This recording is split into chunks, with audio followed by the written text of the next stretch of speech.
Brothers, one word.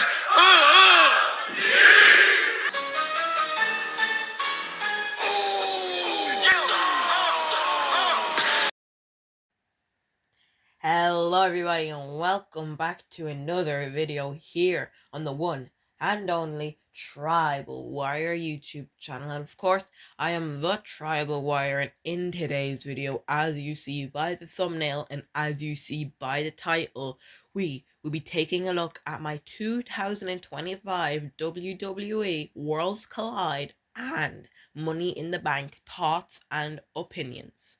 So of course we just witnessed a huge weekend just gone. It was Saturday, June 7th, as we witnessed two colossal WWE shows. It was both shows were obviously so good, so entertaining. We'll take a look at them in today's video. We'll talk about obviously my thoughts and opinions, and I obviously did make a predictions video before this, so we'll be talking about my predictions and seeing which ones I got right. So with all of that being said, let's get into today's video. And yes, there you see in front of you, we have Rey Mysterio, the world's most famous and greatest luchador, returns to kick off Worlds Collide after some opening video packages and national anthems. Rey Mysterio, he spoke live from the Kia Forum in Inglewood, California.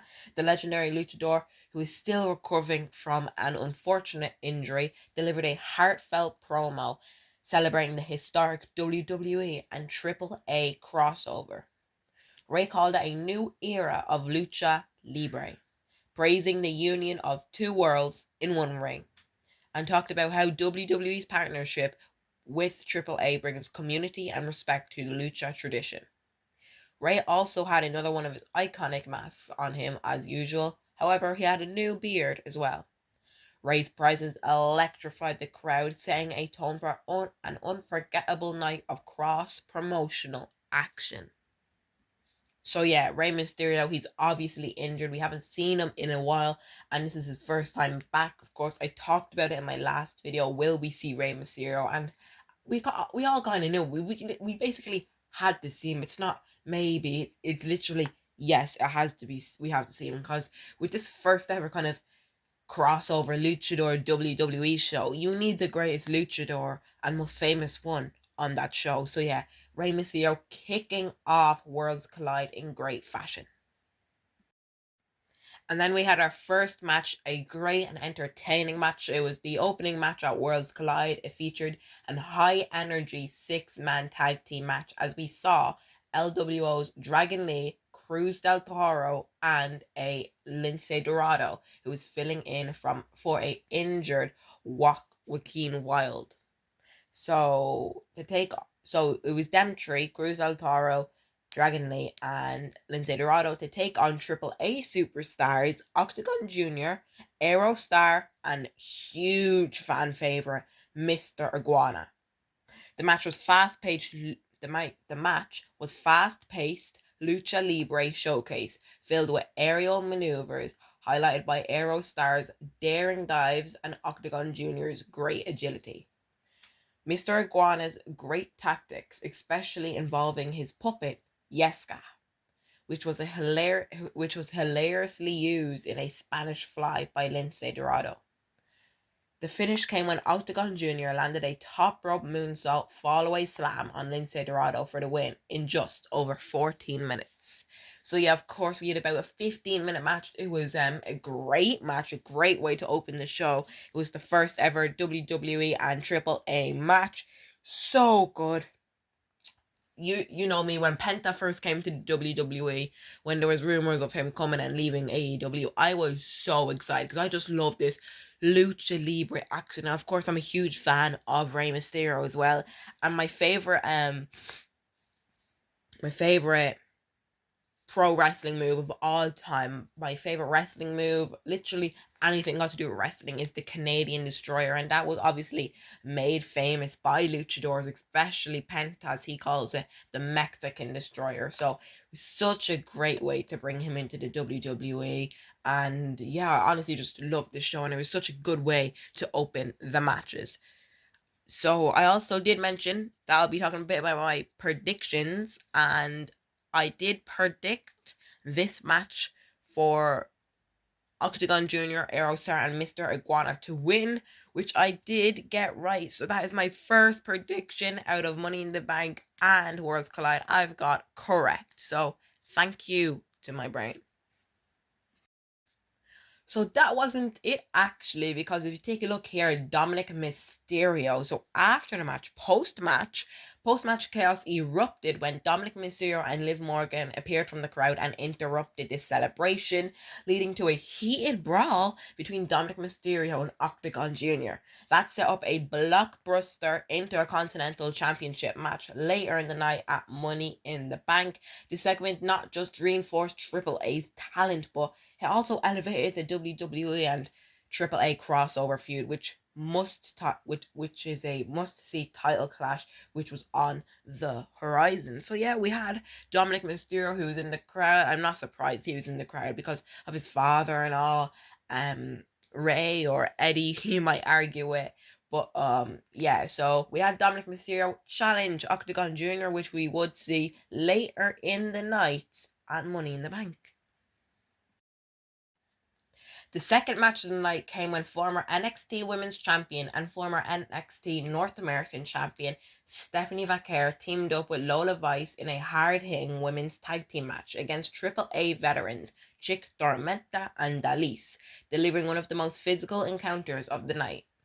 Vaquer, now firmly aligned with WWE, received a mixed reaction from the crowd, especially facing off against her former rivals. The match was a great one, filled with stiff strikes and technical grappling, as Tormenta and Dalise used their experience and strength to isolate Lola Vice early on. However, Stephanie Vaquer tagged in the tide when she tagged in the tide shift. She brought precision and aggression, nearly finishing Tormenta with her signature Devil's Kiss, before Dalise broke it up with a pin. Lola Vice got her revenge with many running hip attacks and takedowns, softening the opposition in the climax. In the climax of the match, both Stephanie Vaquer and Lola Vice used the Devil's Kiss finishers, followed by a brutal bomb from Vaquer that finally put Tormenta down for the 3 count. The victory not only highlighted Stephanie Vaquer's growing dominance with chemistry and Lola Vice, but also deepened the storyline and tensions between her and the AAA women, teasing more crossover heat to come. So yeah, this was obviously second match of the night. It was a great match. We had some women's action, 2 versus 2, and I'm pretty sure this was the only women's match on the Worlds Collide card, and it was a good match. And I did predict Stephanie Vaquer and Lola Vice to win that match. So yes, that is another correct prediction from me. Then we stepped away from the action a bit and talked a bit about some celebrities and wrestlers that were in the crowd. But an honorable and a big mention to name here was Chavo Guerrero. He was in the crowd. They showed him. And if you don't know who Chavo is, you really should. Chavo's a decorated professional wrestler who worked in multiple major promotions. He's a 6-time cruiserweight champion both across WWE and WCW, a former tag team champion alongside his uncle, the late great Eddie Guerrero, as part of the popular Los Guerreros. Chavo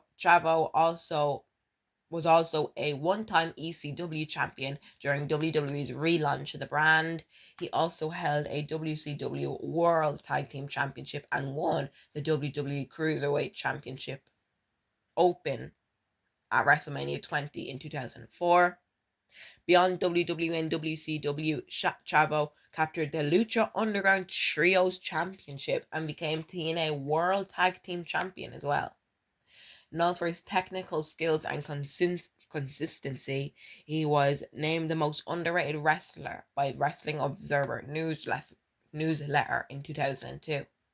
His achievements, combined with his place in the legendary Guerrero wrestling family, have made him a respected figure in the world of pro wrestling as he showed up in the crowd this past Saturday at Worlds Collide.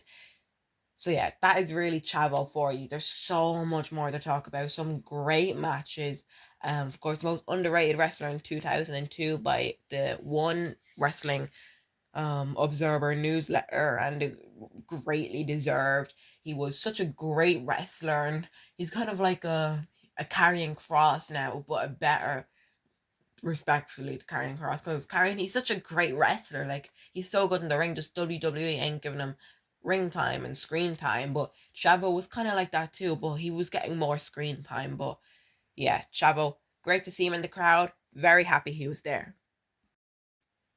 So then we had another 6 men tag team match. It was a 3v3, obviously. And it was a Legado del Fantasma, who was made up of the leader Santos Escobar, Angel, and Berto. They battled Triple A's wild trio of El Higo de Dr. Wagner Jr., Pagano, and Psycho Clown in a chaotic and action-packed 6-man tag team match. Things kicked off with a tense moment when Psycho Clown offered a handshake that was refused, setting the tone for a brawl-heavy match. The AAA team took early control with high-risk moves and wild spots, including Pagano crashing hard off the apron and Psycho Clown tossing Berto onto the edge of the ring. But Legado del Fantasma bounced back with sharp teamwork and a well-timed triple team offense. As the match reached its peak, Santos Escobar and Wagner Jr. stole the spotlight, trading big moves until Escobar hit a flying Hurricane Rana, followed by his Phantom Bomb driver to secure the win. The win was a major boost for Legado del Fantasma, as they tried to show they are more than just mid-card players. They are ready to be taken seriously as top tier contenders. Of course, I did predict this match as well. However, I got it wrong. I predicted El Higo de Dr. Wagner, Pagano, and Psycho Clown to win this, but unfortunately, I got it wrong, because I just mentioned, and if you did watch the show, Legado del Fantasma took the win in that match. And then we had this great fatal four-way as Ethan Page successfully defended his NXT North American Championship in a thrilling fatal four-way match against NXT's Javon Evans, SmackDown's Rey Fenix, and Triple A's Laredo Kid. The pace was non-stop from the opening bell, with all three challengers fighting for Page's title and bringing their best high-flying offense. Laredo Kid used his twisting moonsaults, Rey Fenix hitting his Phoenix driver, and Javon Evans brought his energy with a springboard cutter and a coast-to-coast dropkick. At one point, Evans even launched Page over the announce table, drawing a huge reaction from the crowd. Despite being the defensive for most of the match, Page stayed patient and waited for his chance to get back into the ring. After Evans took out Laredo Kid with a big move, Page jumped back into the ring and pushed Evans out of the way, and hit his twisted grin finisher on Laredo Kid and stole the win. The match was a chaotic highlight of the night, and Page's win reminded us why he is a resilient champion who can survive even the most explosive, fast-paced battles. So yeah, this match was obviously great. It was honestly one of the matches of the night. I'd probably put it at like second match of the night, because I will get to the match of the night in a minute, which is our final match, our main event, we'll get to in a minute. But yeah, this match was so good, so entertaining, and I did say in my last video, I didn't predict Ethan Page to win. I thought we were going to get some spicy, but we obviously didn't get any title changes on this show, as Javon Evans lost, because I did predict Javon Evans to win this match, because I was talking about, I had this feeling in my gut, but obviously never trusted my gut again. But anyways, we had Ethan Page defeat Javon Evans, Rey Fenix, and Laredo Kid in a hard-hitting fatal four-way.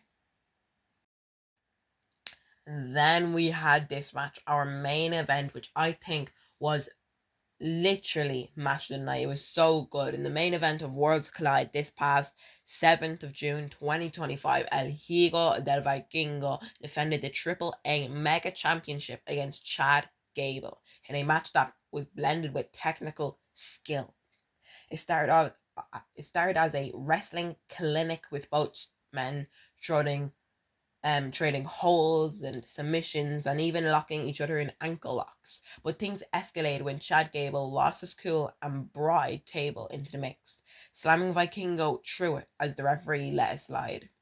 Despite the punishment, Vikingo showed incredible heart, battling back with fast-paced counters and jaw-dropping aerial moves.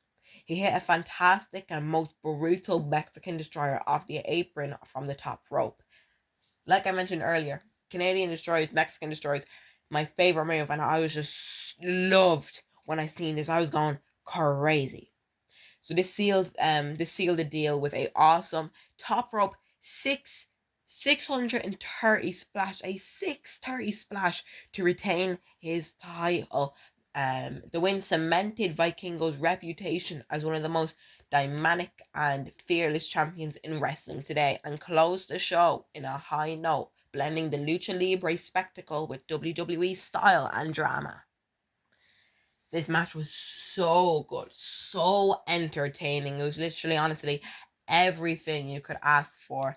Match of the night, as I said, at the end of the match, all the Lucha Libre superstars came to the ring, all the face guys, all the good people, they came to the ring. You see Javon Evans, Rey Fenix, Cruz del Toro. You seen all the good people, and some of the legends were there too to close off this historic, groundbreaking show. As I did predict El Hijo del Vikingo to win this match. So fantastic show, a great show. If you haven't watched it, it is on YouTube now in Spanish and English, but I'd be surprised if you haven't seen it. Go watch it now. It's honestly a 5-star classic. And I did rate the show. Out of 10, I gave it a 7. Just had an odd feeling it wasn't the greatest. Of course, the match of the night was the main event. I just thought some matches could have delivered a bit better. I could have even given it an 8, but to be honest, I gave it a 7, okay? So 7 out of 10 was my final score for Worlds Collide. And I'm just saying, just because it's not a 10, it doesn't mean it wasn't a good show. This show was honestly great. Fantastico. 5 matches, 5 excellent, great matches. So yeah, that was Worlds Collide.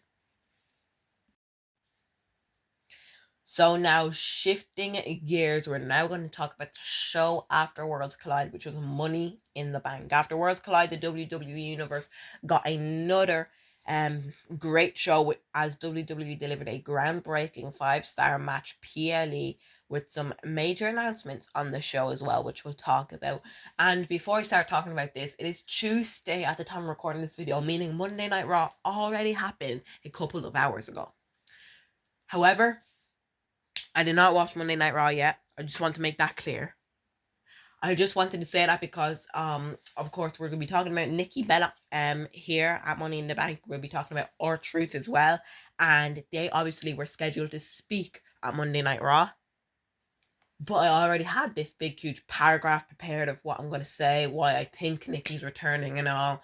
So I didn't want to watch Monday Night Raw because it would have screwed everything up, and then this video would have been delayed for another 5 days or something, with me having to restart everything again. So I'm not watching Monday Night Raw until after this video. So that's why I'm recording this video as early as possible. It is literally 11 a.m.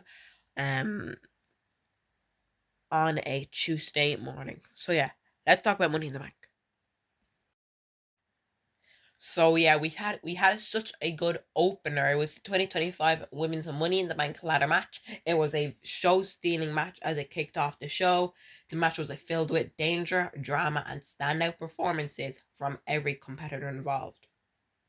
Naomi, Rhea Ripley, Alexa Bliss, Stephanie Vaquer, Roxanne Perez, and Julia pushed themselves and each other to the limit in the match, filled with chaos and brutal moves with a strategy in literally every turn.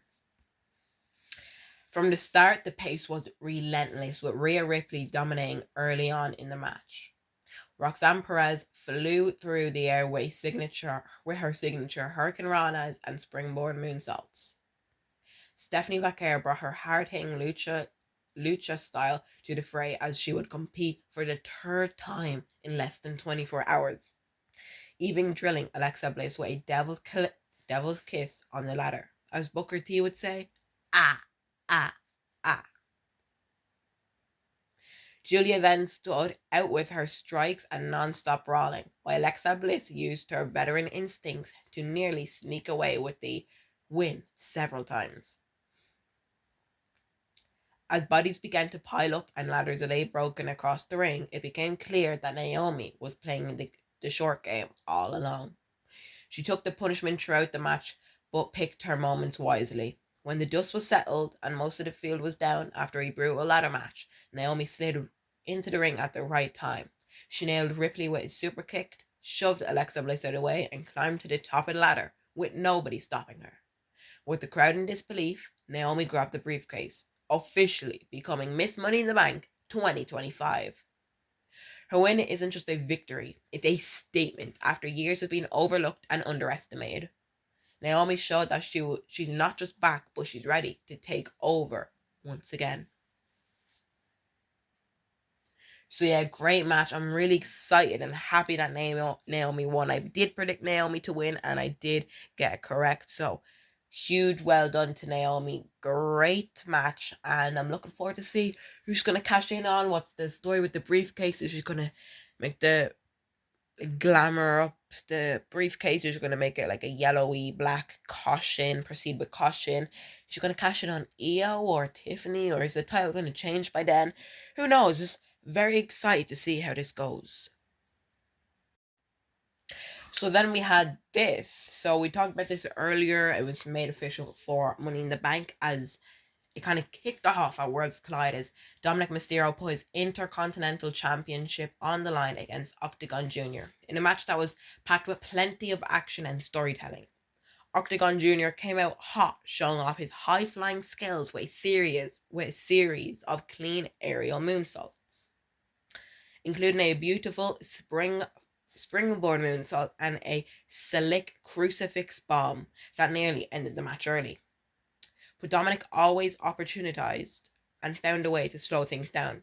He cleverly tied Octagon's mask onto the ropes to trap him, buying himself some air and time and shifting the momentum of the match. Just as Octagon Jr. started to climb back into the ring and get back into the match after getting untied by the referee, he was ready to hit a big move. However, Liv Morgan appeared at ringside and caused a crucial distraction. That gave Dominic Mysterio the opening he needed, and he landed a sharp 619 and then finished things off with a classic frog splash to win.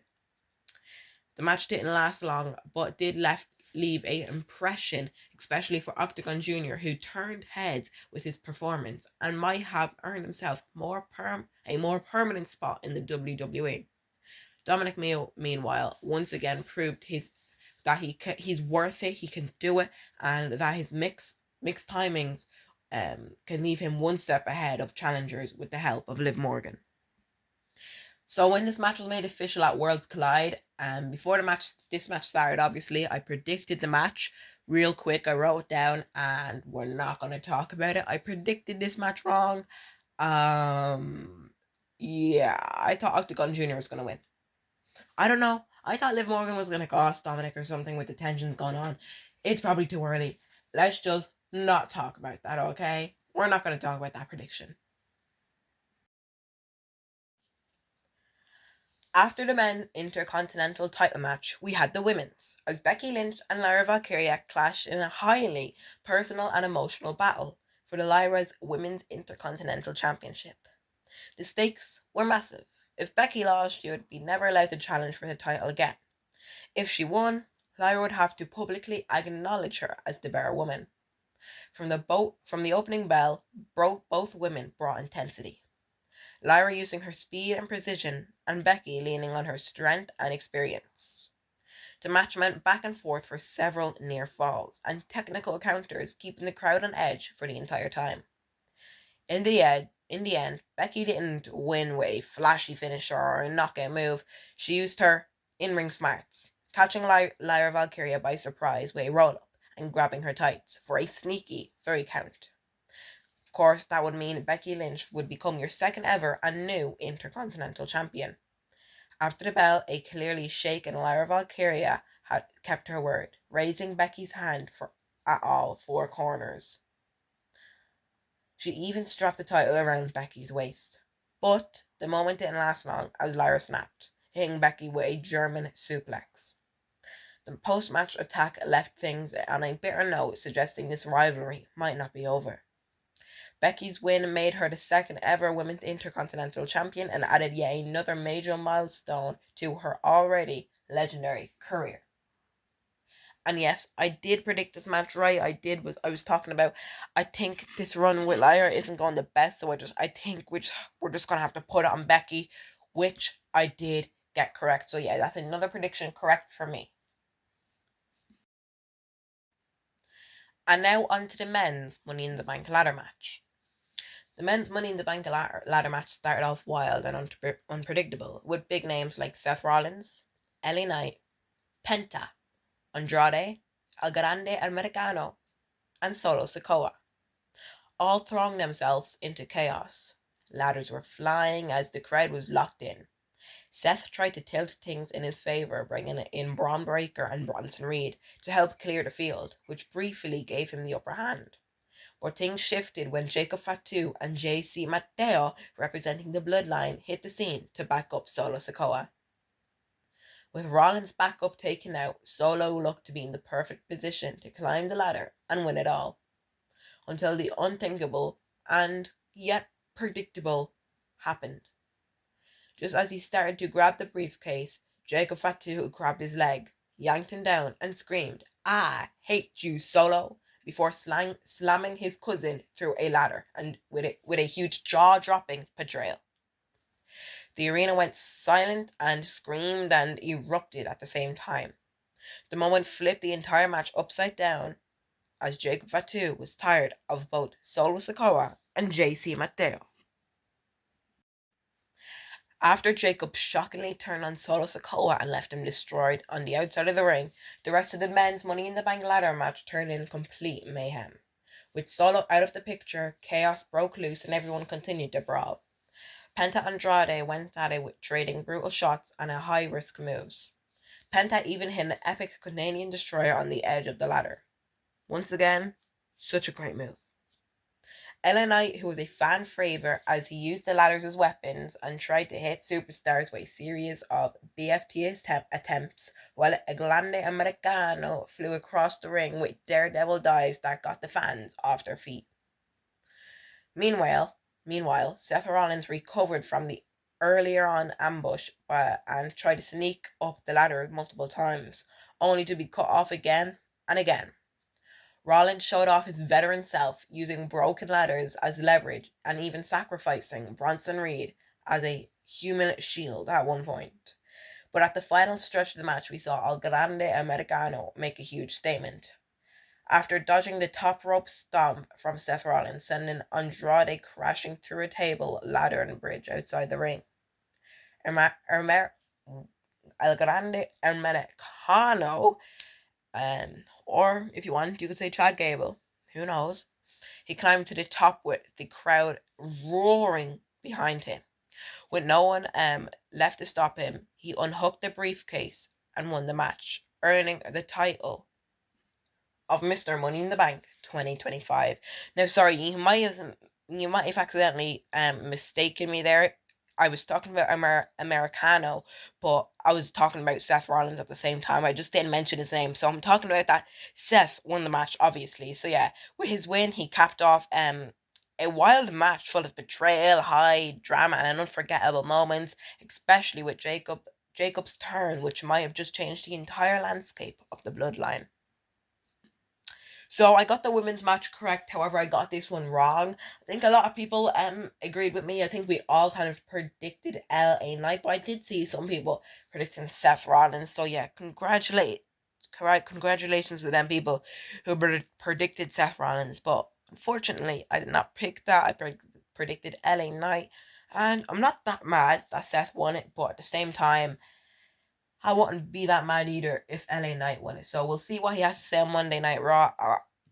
Monday Night Raw already happened, but I haven't watched it yet. So I will watch it right after I make this video. So right after that match, we were heading into the main event, but before that, we had some announcements as WWE officially announced at the 2025 Money in the Bank event that WrestleMania 42 will once again take place in Las Vegas, returning to the Allegiant Stadium. The decision came after WWE scrapped its original plan to hold the event in New Orleans as a location previously revealed by The Rock earlier in the year. The overwhelming success of WrestleMania 41 in Las Vegas reportedly played a major role in the change. And while New Orleans won't get a WrestleMania until a few years' time, it will now host the 2026 Money in the Bank event instead.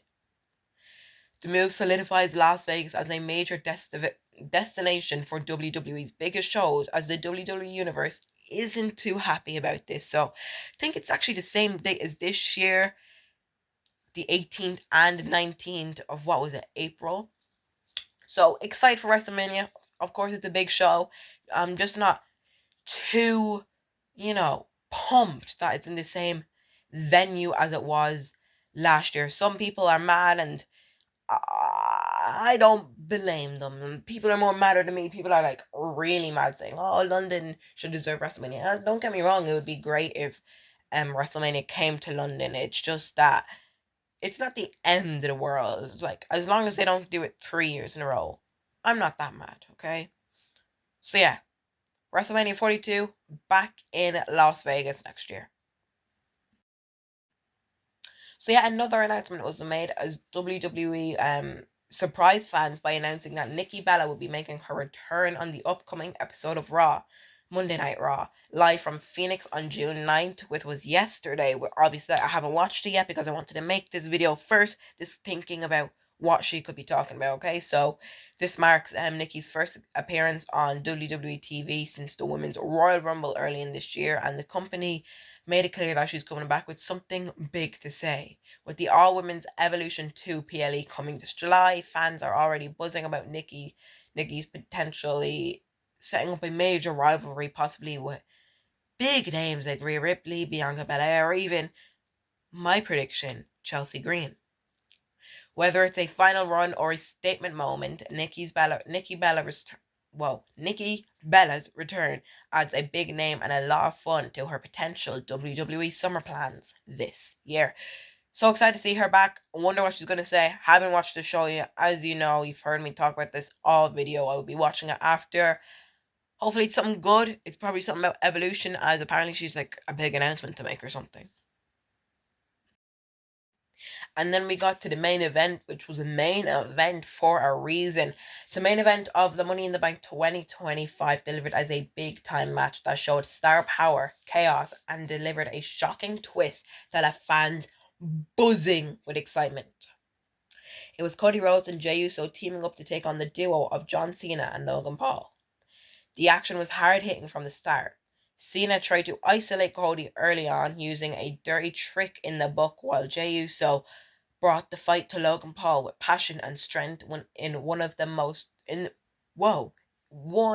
highlights came when Logan Paul pulled a wild stunt involving a drone assisted leap.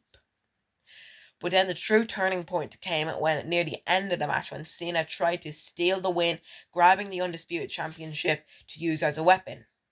Then the crowd absolutely erupted, roared, as a mystery man ran down in a kind of black suit costume. Nobody knew who he was, and knocked out John Cena cold. The hood came off, and it was none other than Or Bloody Truth. You should have seen me. I had goosebumps. This was the most historic thing ever. This was, in my opinion, greatest moment of all time. He made his unbelievable return just days after WWE announced his release. This wasn't just a comeback, it was a moment shaped by the fans. The WWE Universe had been relentlessly chanting "We Want Truth" online and in arenas, showing overwhelming support. That energy didn't go unnoticed, and Truth credited the fans by bringing them back, saying, he posted on Twitter or Instagram or wherever, he said, "I'm back because of all y'all. Literally, this is so groundbreaking. With Cena laid out, Cody seized the moment and landed his finisher Crossroads for the win and pinning the WWE Champion. But it was R-Truth return, driven by the WWE Universe, that made this main event truly historic. He reminded everyone watching that fans still have a voice in the WWE no matter what. And sometimes they can bring a hero back home.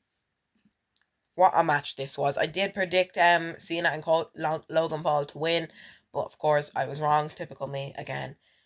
I did rate the show a 7 out of 10. Honestly, I think it deserves an 8 out of 10. Such a good show. Just the highlight of the show was honestly just Mr. Iguana and R-Truth. But R-Truth, you don't know how shocked I was to see him. I was so confused. So many things were going through my head. Was this a work? Was it not? But it turned out it wasn't a work.